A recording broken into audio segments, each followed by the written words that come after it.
Hey, what's up, everybody? Welcome back to Call the Damn Leads, the show by sales professionals for sales professionals. I'm your host, Drewbie Wilson. With more than 2 decades in sales, I've seen it, been through it, heard about it. Now I'm bringing it to you, my favorite people in the world, the sales community. Because let's be honest, this is the greatest job of all time. Doesn't matter where you come from, what background, what personality, you can carve out an amazing life in sales. Today's guest, no stranger to the journey. She's a marketing guru, a sales expert. She's my new friend, Miss Debra Bowers. Welcome to the show. Thank you. Thank you for having me. I I'm am really so excited. grateful for you to be here. And I want to jump right in because I know we chatted a little bit in the pre-call, but I want to hear your craziest sales story. You know, it's a crazy story, and it's not from a sales call, but it's a great story. I started my career right out of college in sales, really competitive sales, selling cable television to hotels and restaurants, and so negotiating with people like Mr. Patel. And I'm young in my little short skirt and my thing. And so I started out doing that, and I transitioned into marketing, but I was always in industries that were very competitive. So I'm a very sales oriented marketing person. And so this story really resonated with me because of the reminder that it gives us. So I was it's probably, I'm going to say 1998. I'm older than I look. And I was at a marketing convention for cable television marketing people in Boston. There's one a year. There's 6,000 people of us there. Most of them, they're all marketing people, but some of them have sales departments under them, like I did. And so I had telemarketing and door-to-door sales and commercial sales, all of that within the marketing kind of platform, and managers that handled all of that. But he's talking to a room full of marketing people, right? It's our morning keynote speaker on the first day. So it's a big one. Everybody's there. And it's Jim Cook, the founder and owner of Sam Adams Beer. And it's in the 90s, so he's just hitting his steam. And they were the first of kind of the microbrewery, because it was a microbrew back then. Yeah.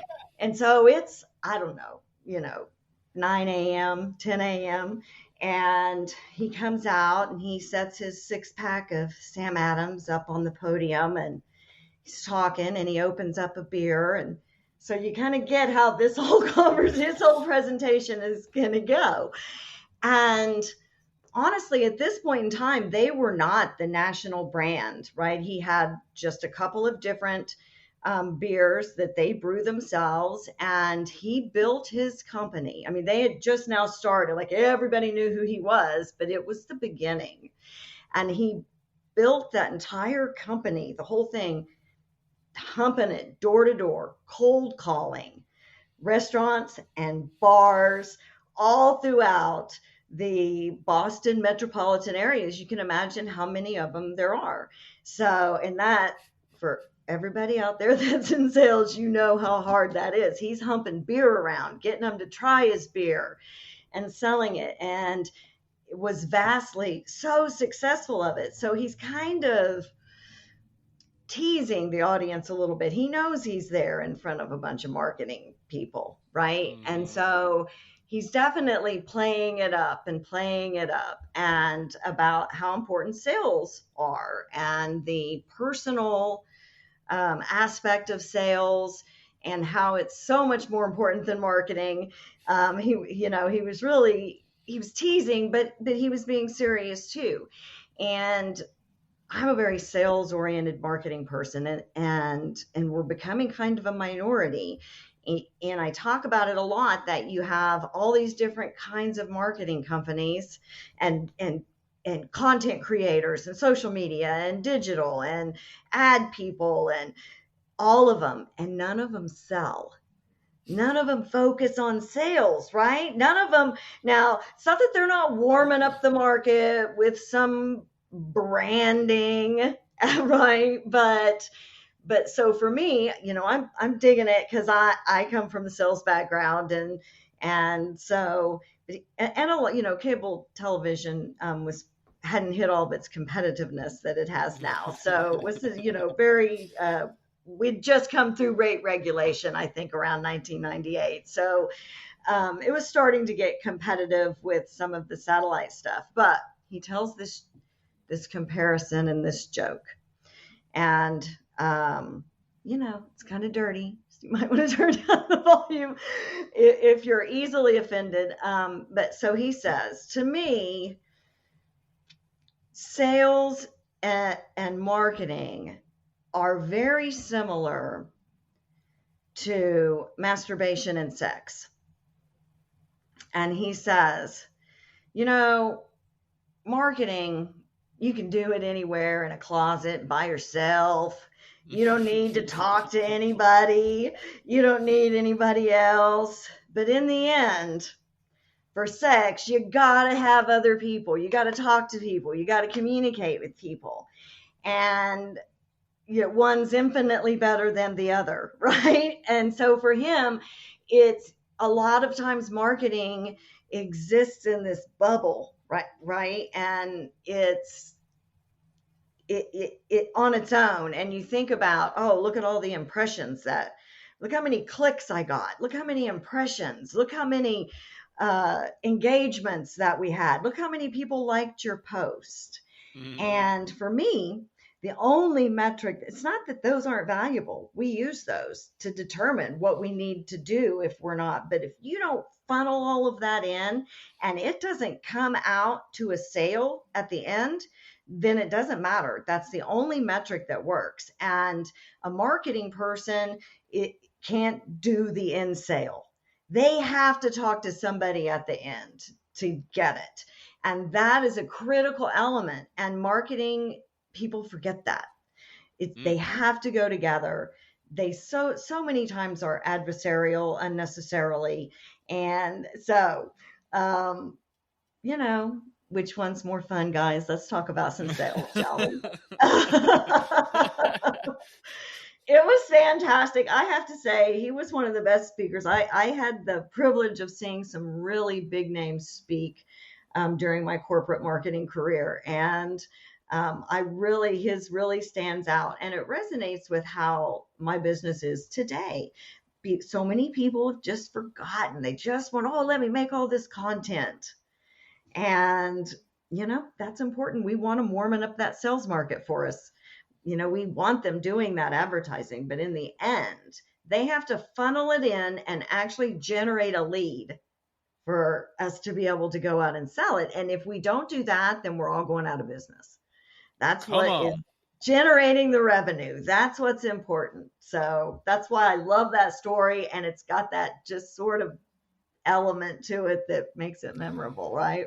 I mean, and it is. And it's one of those things, when you have a great relationship, you have a great intimate moment, it is memorable. When you have an amazing sales conversation, it is memorable. That is what leads to multiple referrals. Now, let's just be frank about it. In the real world, if a lady meets with a man and they have a great relationship, she's probably going to tell her friends about it.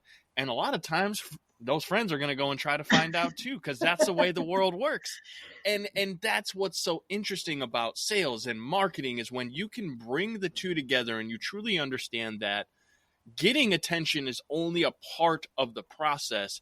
It is being able to utilize that attention and to convert it into action that truly creates a sales professional versus a marketing professional or an order taker or anything like that. And what I love about that story is that, someone who was in your shoes, young and impressionable and trying to make their way in a corporate world, which we don't got to go into all the crazy things about men and women and corporate society and like the discrepancies that came, especially back in the 90s. But the truth is, you went in and you said, I'm going to learn something.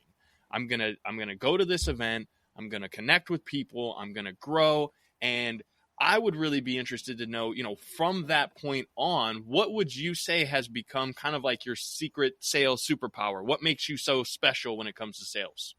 It definitely is my creativity. I have an excellent memory, and so I'm able to recall lots of things and really develop a relationship with people. But being able to take what they tell me and creatively think about how to communicate with them and how to creatively get in the door, how to creatively get them to talk to me again without me calling and asking about the sale, having good ideas to all of those things. I'm really good at that. It makes me a great sales manager, because they go, oh, I've got this, I can't get in the door, I can't do this, and we'll brainstorm and come up with another idea. And so I was very good at that and very quick on my feet with it. I didn't have to think about it for a long time, but I could too. I would have big ideas come and after I had left. And so, but definitely that. I love that answer. And I think what's interesting to me is that the creativity is, in my opinion, it's just another word for being a great problem solver. Because inevitably we are put in positions where we have a set number of resources, referrals, people, access, wisdom, whatever, you want to call it. And our job as professionals is to figure out, okay, this is what we got.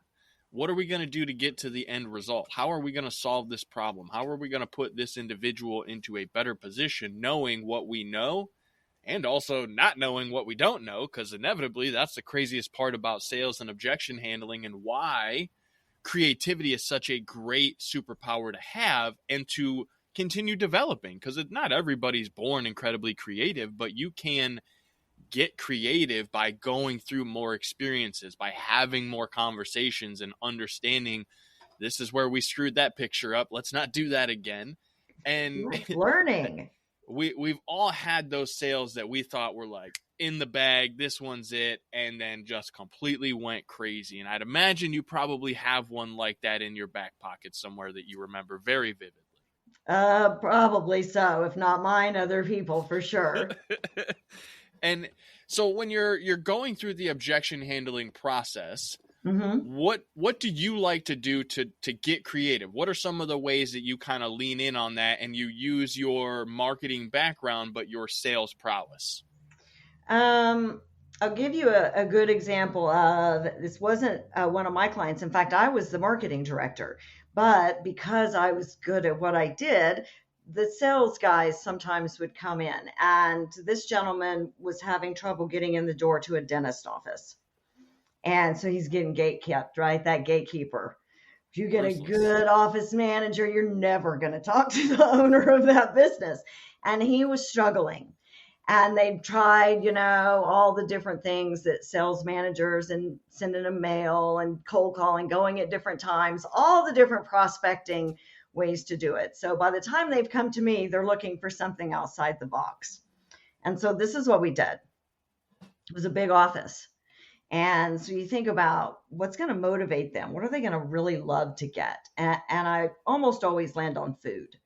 Everybody loves food, and they don't like to spend money on lunch and free food at work. I mean, how many donuts or pieces of cake have I eaten that I never would have eaten had it not shown up when I was at work? And so what we did was we sent pizza, but we talked to the pizza people first, and we went by, they were ready, and we said this, we had, for example, meat lovers. Well, that's the meat and potatoes of what we offer. And so it had marketing materials with that box, the meat and potatoes about what we, the meat of it. Then we had cheese, right? That's all of our awards or testimonials, or the cheese, what we're proud of. You got your drinks. Boy, that's quenching some thirst. That's where you'll find our specials, right? So getting creative about things like that. He came in that afternoon and played his voicemail that said, Mr. Baker, pizza will get you in the door. So being creative about and memorable and that's the marketing in me, the packaging, the coming up with the marketing materials and how to do that creativity I really excel at. And you can learn it. Once you have that idea, look, you can do it with barbecue, right? The barbecue, the add-ons, the sides, the mac and cheese, We had a guy on, McLean Bobbitt. He was, probably 20, 30 episodes ago now. And he's in the real estate investing game. And their whole thing is, hey, how can we get in front of these homeowners, these distressed property owners, and how can we get creative? Because they stop answering the phones, they don't answer the door. And he started sending pizzas and had massive success with it. And I'll never forget the time he told me about that when he was like, before he came on the show, he's like, hey, bro, I sent some pizzas and I got this guy and I'm making $100,000. I'm like, what? It's insane. But I think it also stems back to understanding your client avatar. If you are a sales professional, which you probably are if you're here listening to this show, I cannot encourage you enough to at least study marketing, understand the concepts of it, get a base knowledge enough to be dangerous, because once you learn how to generate your own leads, you literally have the ability to write your own paycheck, to launch your own business. And so, Debra, I'd be really curious to know, like, on your journey, where was that shift for you where you were able to go from, hey, I kind of understand this, to I can generate my own leads, I can close my own deals, and now I can really, truly scale to the level I want to be on?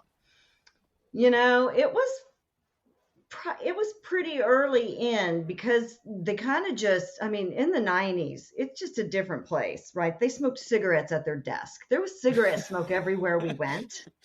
In the restaurants, remember having to pick smoking or non-smoking sections? And they're right next to each other.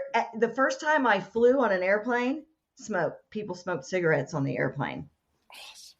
It's just it's a different kind of a world, and more person to person, right? There were no cell phones. In fact, you know what? The new salespeople, y'all are gonna just wish that and be nostalgic for this time. I could leave in the morning and say, hey, I got sales calls. I'll probably be around in Norman or somewhere, and be gone all day. Come back in at 4, stack of messages, no idea where I've been, no way to talk to me throughout the day, right? And so I'll never forget when they made me get a pager. I thought my life was over, right? I'm like, I don't want this. Like, what do you mean you need to talk to me sometimes if there's an emergency? What kind of emergency could there be? And yeah, so now we're so connected that it's hard. It doesn't matter what product that you're buying. Most of the people here are selling something big. If you're a salesperson, you're not likely selling lipstick, right? You're selling something you can make a great commission on. And so it's not, people buy from people. They don't buy. If I know I want a car, I might go to 3 different dealerships. So the place that I end up buying from is because I like that person and I trusted them. So that relationship is so important. And we had to build that face to face a lot of the time then. And, there's nothing wrong with generating your own leads via networking online, but there's nothing better in person than doing that and being able to generate your own leads that way.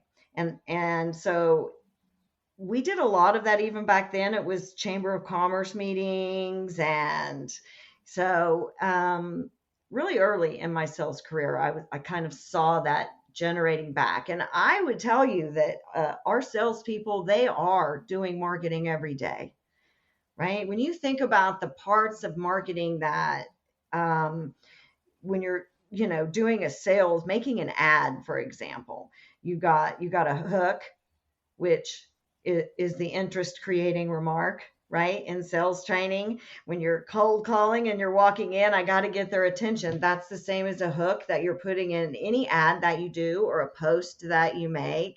You have bait. I've got a special. That's the bait. What is this client? What kind of bait do they need? Right? So it is what you do every day. You just don't see it from a non-personal point of view. So if you can back up and think about that a little bit, then okay, I'm selling to families, and so discounts are important. I'm going to lead with that. But if you're in a upper income area, you don't want to discount anything, because then it might not there might be something wrong with it if it's discounted. And how you position that, you can do from your setting a lot of the time, and can tell what part of my sales pitch should I lead with in this networking event, or in this neighborhood that I'm knocking doors in, or in this business district. If I'm in some swanky business district, I shouldn't be the low cost provider. That's not where you're going to go sell that at, So I think that salespeople don't give themselves enough credit when it comes to marketing, that you do it, but you think about all of the other stuff that we already talked about. The hardest part of marketing is incorporating the sales. If you've got that piece of it, then you can hire people to make video. You can, all of the rest of it can be hired out. But if you're running your own business and you don't have a sales strategy and you can't train people to sell it, you don't have a long-term kind of being able to understand. You're going to hire a marketing agency and they're going to make a bunch of content that doesn't sell anything. And then you're going to be like, I don't understand why I don't have any leads to sell. So if you're a salesperson, you got to have the leads. It's important. I'm a big fan of like making analogies and similarities between things. And so when I hear the word bait, I think about a fisherman. A fisherman knows my whole process is to show up at the water, toss a line in, grab something and pull it out. Anyone can do that. That's order taker business. Like you can literally walk out, throw a hook out sometimes, and just the hook will catch a bluegill. Anyone can do that. Maybe. Now, the difference though is the pro anglers, they know when they show up on a certain piece of water at a certain time of year, that there's a certain kind of fish to likely be in that kind of water, and that fish is specifically looking for a certain type of dinner. And that's the difference between an order taker and a professional. And what I love about that is marketers understand. I do a presentation in person as a speaker called Sales is Not a Dirty Word. And I do a whole thing in there about fishing. I'm in Oklahoma. It's a big outdoor, lots of hunting and fishing. And my brother is just an avid fisherman. If you had something hurting on your heart and you were struggling with something and needed somebody to talk to, my brother would take you fishing. And he took all my kids, he took fishing. I raised 5 kids and he would take them all fishing. And my boys all like to fish for alligator gar. And because they were like the funnest, the hardest to reel in, they put up a fight. And so my brother has this special dough bait that he makes, his secret formula, Bisquick and strawberry Kool-Aid.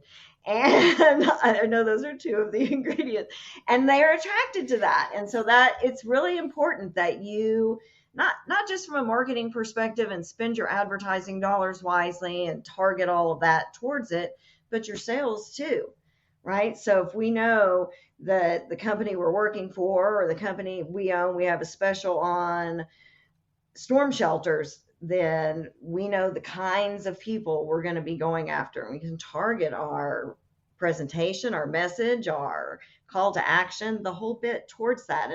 And great salespeople do that every day. They don't realize it's marketing, though.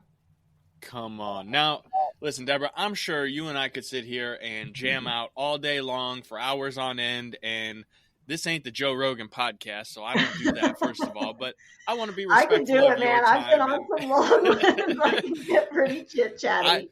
I can do it, too, but here's what I know. When it comes to sales especially, keep it simple sells. And I think you've given our listeners a lot of very simple and very powerful things that they can implement right now in their process to start seeing more success. And what I'd love to know for myself selfishly and for anyone who's listening, how can we come find more of your content? How can we get more of that amazing wisdom and learn how you continue to pour into the communities around like ours? Well, first of all, you can download my free ebook. It's available on my website, but also I'm sure that you'll have a link to it. I And will it share. is 5 steps to having a mindset for success. And because, man, you got to have the right mindset to be successful at anything, but especially sales. It's really important. And my website, hexagonmedia.net, you can find out all about what I do and link to my podcast from there. I'd love for you to check out my podcast. We talk a lot about sales and marketing. But we also talk about mindset and personal growth and burnout and all the things that keep us going. And you can link, we're available on all platforms. It's Deals with Heels, where female entrepreneurs thrive. And my website is dealswithheels.com. You can link to all the episodes there and book me as a guest if you want, all the things. I'm on all the social platforms because, I own an advertising agency. So I unfortunately have a profile on almost everything. I'm the most active on Facebook, Instagram, and LinkedIn. And so you can find a lot of my content and silliness on those platforms too. And, our YouTube is my Deals with Heels YouTube channel. So, but I post some other content on there too. So. Beautiful. Well, I will make sure all of those links find their way into the show notes. That way, anyone who hung out with us today that enjoyed that great story at the beginning, who's picked up some wisdom along the way, has an opportunity to join you. I know I'll be checking out more of your show. Not that I'm a female entrepreneur, but I'm always open to learning. And what I know is that when you're in the right room with the right people, having the right conversation, the right things happen. And Debra, I am grateful that you took some time out of your day to be here with us and have one of those amazingly right conversations, because I know if you're in sales and you understand marketing, you're basically unstoppable, just like Debra. So thank you again for hanging out with me today. And thank you so much for having me. I'm honored to be on the show, and seriously, great content. Everybody should check out all your other episodes. I'm definitely a fan. Thank you so much. And you heard her. If you enjoyed the show, head over to callthedamnleads.com/podcast. Check out the episodes, submit to be on the show, grab some swag, a book, whatever. But more importantly, go back, listen to the episode, grab one thing that you really, really liked, and start taking action on it today. Because if you take action, you'll get results. And that's the main goal of everything we do, which is why I'm here to tell you one more time, go call the damn leads. We'll see you on the next one.